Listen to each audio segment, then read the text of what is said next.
decline for the past 2 years, and they have no idea how to fix it. They're potentially losing hundreds of millions of dollars per year. Yeah, why the fuck you buying Kai? Why?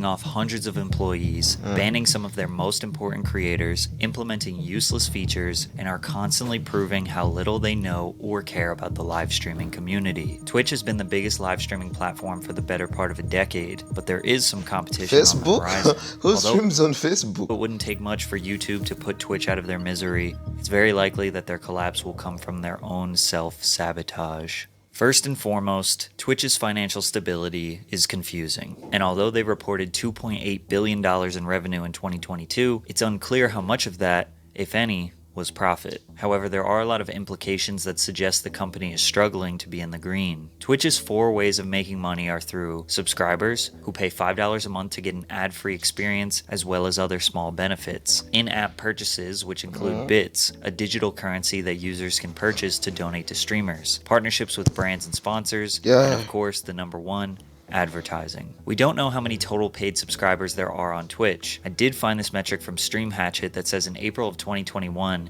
Twitch had 8.7 million subscribers, where 43% of them were Amazon Prime subs. A Prime subscriber is someone who gets an ad-free experience for $0 since they already have an Amazon Prime membership because Amazon owns Twitch. Therefore, Twitch doesn't make any money on that sub. In fact, you could argue they're losing. Wait, so Kai works for what? Amazon? Everyone works for Amazon? Money since viewers are paying $0 and not getting ads, and Twitch has to pay creators $1 and some change for that Prime sub. Anyways, this graph indicates that in the month of April, Twitch had 4.7 million paid subscribers, times $5, which is 23.5 million, times 12 months average, which would be about $282 million in sub revenue in 2021. But Twitch on average receives between 30 and 50% of that money, because for affiliate streamers, Twitch takes 50%, or $2.50 of the $5 subscriber price, and for comment down below which one's your best platform. Kick. Do you really think Kick? I think Kick gonna take over either way. Because you cannot be treating your people like garbage. You just can't. Treat your people with respect. The platform makes the people, not you. That's just how it is. partners, they take 30%, or $1.50 of the $5. So if we favor the high end of 50%, that would equal $141 million in subscriber revenue that goes to Twitch. But if Stream Hatchet's estimation of Twitch only having 4.7 million paid subscribers per month is wrong, and they actually have around 10 to 20 million paid subscribers per month, that would bring Twitch's cut between $300 and $600 million per year. Some people argue that Twitch taking a 50% cut of sub revenue is just an act of greed, because most of their money comes from advertising. Now, $141 to $600 million is nothing to scoff at, but compared to $2.8 billion, I can see why people make the claims. However, it seems like Twitch needs this money to keep their business from failing. According to a blog post in November 2022, where Twitch president Dan Clancy, who is now the CEO, announced that creators who make over $100,000 in sub revenue will no longer get their 70-30 split. What? Why? It will go down to 50-50, and over time, all creators will split the sub revenue 50-50 with Twitch. Why? Well, because it's too expensive to run Twitch. Delivering high definition, low latency, always available live video to nearly every corner of the world is expensive. Using the published rates from Amazon's Web Services Interactive Video Service, or IVS, which is essentially Twitch video, live video costs for a 100 CCU streamer who streams 200 hours a month are more than $1,000 per month. Now, what they said here... The niggas be streaming for 7 hours. I don't even know how they manage. But congrats to Kai and these other people, because 7 hours, 7! That's the grind. Is very misleading. If you want to start your own live stream platform, you can pay for Amazon IVS, or basically Twitch's infrastructure. The problem with Dan's statement here is there is simply no way Amazon is charging Twitch the same rate that anyone else would be charged for using IVS. Why wouldn't Amazon do that? Well, again, because Amazon owns Twitch. Amazon would charge me or you $1,000 per month to deliver HD live video to 100 concurrent viewers at 200 hours a month, but they likely charge Twitch at least 50 to 90% less than that. In fact, nobody has any real idea of how much it costs to run Twitch. Obviously, you have employee compensation with thousands of employees, but more importantly, billions Why of do they dollars keep per on year banning in people? energy What? costs to maintain those Are they servers and racist? deliver perfect quality Is Twitch on-demand racist? streaming all over the world at any given moment. And although we don't know those costs, we could pretty safely say that taking a higher percentage from their partners is not going to cover the expenses. Now, regarding how much Twitch makes from bits, it's unclear, but I'm sure most streamers can agree that bits donations are nowhere near as common as subscribers. It was reported that Twitch generated $185 million from in-app purchases. I'm not sure if this includes subscribers and bits together, or if it's just bits and other microtransactions like badges, gift cards, and the loot cave. Either way, we are learning that at best, Twitch is generating roughly $750 You know what million. frustrates me the most is acting like you don't need your fans. Like they banned Kai, for example. I hate they also banned the PewDiePie, I guess. But acting like you don't need your people. You get me? You act like you're the shit, but the people make you. You get what I'm saying? Do what the people, even when being successful, do what the people want. That's just how it is.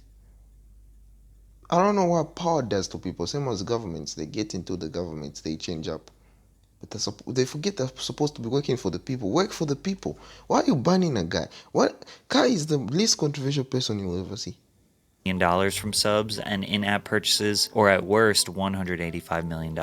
Regardless of what the real numbers are, we know that without a doubt, Twitch could never survive on just paid subscribers and in-app purchases, which means that likely the $2+ billion in revenue they generated make in money, but they 2022, make money. pretty much it comes from advertising and brand partnerships. The problem with this is advertisements are destroying the viewer experience. Creators have a terrible revenue split with Twitch, which has led to a near 10% decrease in average viewership and watch time for the past 2 years. We all know how annoying ads can be, besides when I do them, because today's video is sponsored by Aura. Oh, Have you ever hell no. see to start your 2 watched and average viewers from 2021 to 2022, and both of those metrics are also down in 2023 by 5%. Simply put, Ooh, there are like too many watch ads time. on Twitch, but that's a good thing for the company, right? Well, not exactly. Twitch does not have an immense amount of data on Here's who how the system works for any young upcoming YouTuber or Twitch.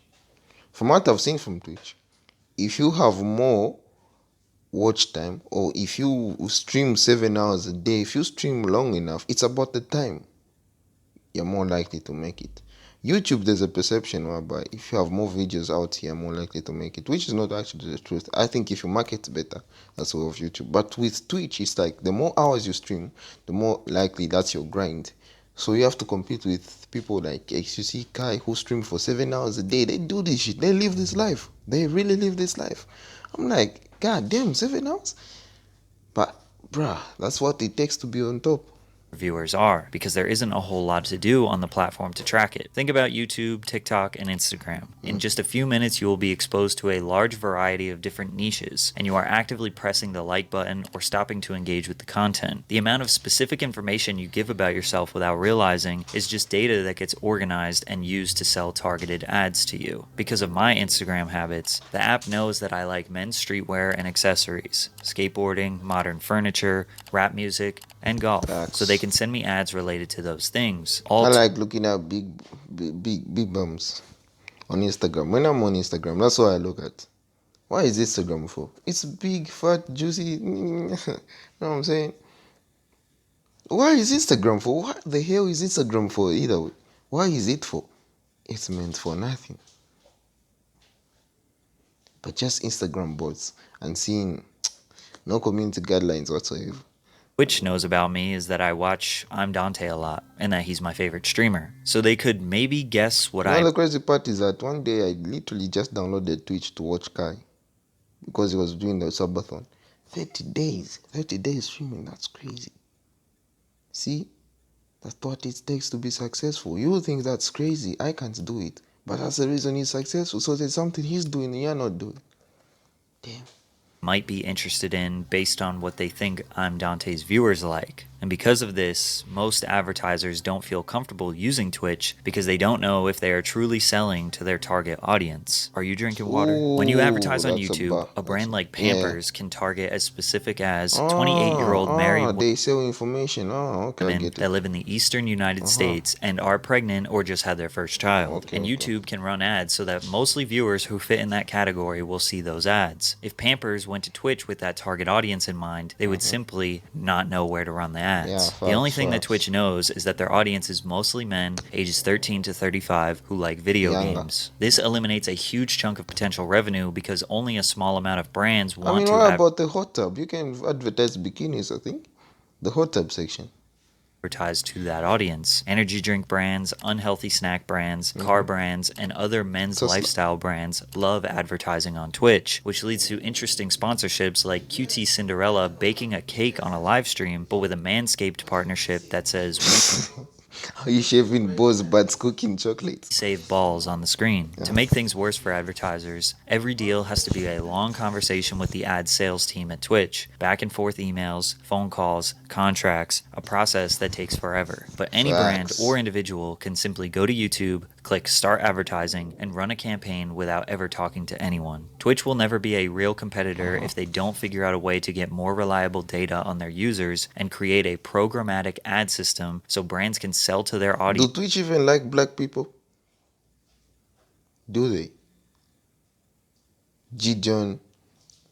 Damn, bro. without relying on communication with a Twitch employee. And because of their inability to produce substantial revenue, they hired internal leadership who would shift the focus away from creators and towards driving profits. The senior Facts. vice It's all president about of the global money. creators, Constance Knight, created a new initiative: cut costs, Who is she? cut costs, cut costs. Every decision over the course of her tenure was fully based on how it was going to increase company profits, which isn't necessarily her position since she is the head of global creators. Therefore, the needs of creators were Global crea- constantly Look, she's the head. Who is she? A creator herself?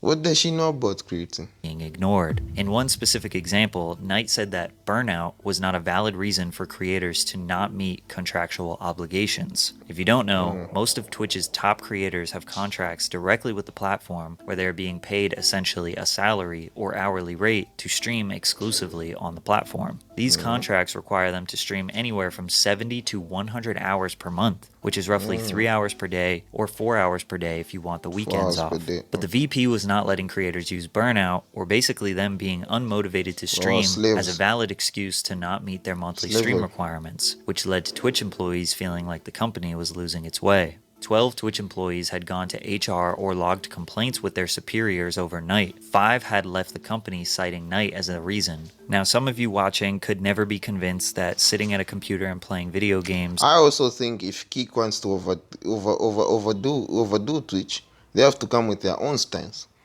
They must just not copy Twitch, or else they'll just be a copycat. Of course, they've come up with a strategy of we cannot ban you, freedom of speech. We're not like Twitch, but they must come with their own offering, their own value. I think. Let's just say. could become a stressful or an annoying job What's in that, any way, Valorant? shape, or form. But at the end of the day, it still is a job, and anyone can burn out from any job that they do every single day for years. Another previous Twitch employee took to YouTube to state how they feel about the company. Twitch doesn't care about creators.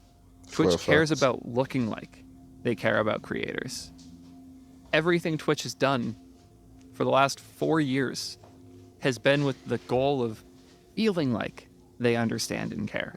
Although this could seem like an employee who is just upset about being fired, Twitch has shown time and time again that no matter how large of a creator you are, they will take you down, even at your highest moment. Facts, Kai bro. Cenat, a creator who only just started streaming in February of Black 2021, dominated Twitch in all of 2022. He reached the very rare milestone of 100,000 subscribers, Damn. which made him the #1 most subscribed creator at Damn, that bro. time. This prompted him to do a subathon, which was a 24/7, 28-day-long non-stop stream in February 2023 to try and break the record for earning the most subscribers on Twitch in a single month. That record was previously held by Ludwig at 283,000. Not only did Kai break it, he demolished it, peaking at Bro, this nigga 306,000. blew up in 1 year on Twitch. 621 That's all-time crazy. subscribers. It was reported Anything that is he possible. earned Twitch $10 million, while Kai only received a $2 Nah, million. he actually refused those numbers. He said, "Where are they getting these numbers?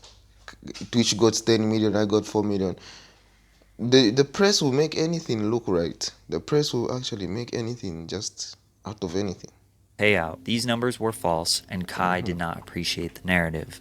Twitch made 15 to 20 million dollars on Kai Cenat, and Kai only brought about 2 million back to the bro. Where y'all getting these numbers from? Where are these numbers coming from? Because now it's a narrative that I'm just a black man who's getting used for millions and millions and millions of dollars. Kai breaking the sub record was huge news, covered by publications like the BBC and Bloomberg. Oh, even and the most of us would BBC, assume wow. that Twitch would do anything to boost Kai up. After all, he made history on their platform. At the very least, they would try to use this amazing moment to show the world what wonderful opportunities there are for creators on Twitch. They could squeeze out more They press could with Kai and sponsor get the nigga, they could sponsor him, but they banned him. Nobody even knows why. campaigns to get more people or brands interested in live streaming. But no, instead, they sent him a $100 pair of sneakers. God damn, they sent him shoes. Ugly ass shoes, by the way. Them shoes is ugly either, busted. Why? And banned him from their platform. It better be a contract in there. Oh! Better be a contract. Congratulations, Kai, on your huge No contract, accomplishment. bro. We are so proud of you, Laura. Nah, tell and me they are not racist. Tell me they are not racist. No contract at all. No contract whatsoever. Anna and all of your friends at Twitch. Unfortunately, there was no contract in that package. Twitch did not see enough value in Kai to offer him a streaming contract. Or they are making a very strategic business move. Twitch is very top heavy, meaning the top creators are making all of the money. Only 5% of Twitch streamers made over $1,000 in 2021, and 50% of all of their revenue comes from 1% of their creators. Kai became a 1%er without getting an exclusive contract, which means Twitch is profiting immensely off him. It seems like they are not giving him a paid contract because they don't think he will leave. His largest audience and main financial vehicle is on Twitch, and if it was up to them, they wouldn't give streamers contracts to begin with. They want to get to a point where they aren't as reliant on the top 1% of creators. So if someone leaves the platform, they will be just fine. YouTube has 600 creators with over 10 million subscribers. If 20% of those people stopped creating, YouTube wouldn't be hurting financially. Facts, bro. Eventually Facts, those though. creators Facts, will facts. be replaced. But Facts. Twitch 1%ers can't be replaced as quickly or as easily. It's Maybe hard to make Kai it is there. a transitional point for Twitch as a company to see if they can keep 1% talent without paying them additional money. Just a few short weeks after they sent him the sneakers, Kai Cenat announced he was banned from the platform on April 17th. How could they possibly ban the #1 creator on the site? Nobody knew the reason why, but it prompted support from people like Kyrie Irving and Nicki Minaj. We later found out that Twitch told Kai it was from a GTA clip where he promoted simulated sexual activity. Sexual activities, there's hot tubs though. This was the clip. Come on. 5, 4, 3, 2. Oh my God! My boss! My boss! That was He sexual? pretended like he was receiving services from a fake woman in a video game. Meanwhile, there's a ton of real Hot tub, borderline my sexual guy, hot activity tub. on that website, let alone simulated. Twitch is just reminding him that he, no matter how big he is, will not be able He's to black. break the That rules. reminds them And he's everyone black. knows Twitch's terms of service are extremely unclear. In 2019, Brazilian Twitch streamer Gabriel Baptista received a suspension because he showed a Pink Floyd poster during his broadcast. Faria was banned for wearing gym clothes that Twitch claimed looked like lingerie. Deller was banned for smashing a keyboard over his head. And Dr. Disrespect was banned for, well, they never told him why. Sadly, Why? Kai's ban is just one of an extremely long list of incredibly stupid bans that Twitch has given out and will continue to in the future. So with Twitch continuously you've got the making the time wrong machine. decisions when it comes to profits, employees, and creators, is competition a real threat to their company? Recently, the live streaming platform Kick has made some noise after their $30 million plus deal where they exclusively acquired Aiden Ross. Kick works and looks exactly almost like Twitch. The main difference is that they have a much more lenient terms of service. Streamers can gamble, say and do just about anything they want without getting banned, and the biggest thing is that they are offering creators a 95% cut of their subscriber revenue. You know what? Kick seems too good to be true. I swear there's something suspicious. But I would rather go on Kick than, if I had to start, I would rather go on Kick than Twitch, because how you gonna waste like 7 hours of streaming every day and 10 years of hard work just to get banned because you're black? Because just you're black. And ain't no coming back from that. Ain't no coming back from that. Ain't no coming back from that. Just one word though. But women never get banned. A girl got her cheeks clapped and she never got banned. I'm telling you, you would rather go on Kick.